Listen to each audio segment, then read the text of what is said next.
కాకినాడ జిల్లా పెద్దాపురం నుండి సామర్లకోట వెళ్లే రహదారుల్లో ప్రతిరోజు కొన్ని వేల మంది ప్రయాణం చేస్తుంటారు. అలాగే కొన్ని వేల వాహనాలు తిరుగుతూ ఉంటాయి.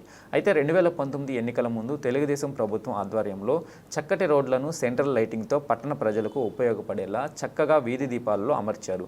ఆ తర్వాత వైసీపీ ప్రభుత్వం 5 సంవత్సరాలు పరిపాలన చేసినప్పటికీ ఎటువంటి అభివృద్ధి అనగా రోడ్లు కానీ డ్రైనేజీలు కానీ వేయలేదు. ప్రస్తుతం రోడ్లు రవాణా సంస్థకు సంబంధించిన రోడ్లు దుర్భరమైన దుస్థితికి పాలు అయిందని, ఈ గుంతల వల్ల భయంకరమైన ప్రమాదాలు జరుగుతున్నాయని, అయినప్పటికీ వచ్చిన అధికారులు వస్తూనే ఉన్నారు, చూసిన అధికారులు చూస్తూనే ఉన్నారు, కానీ వాటిని పట్టించుకోకుండా ఎవరి సీట్లకు వారు అతుక్కుపోతున్నారని వైఎన్సీ ప్రత్యేక కథనంలో తేలింది.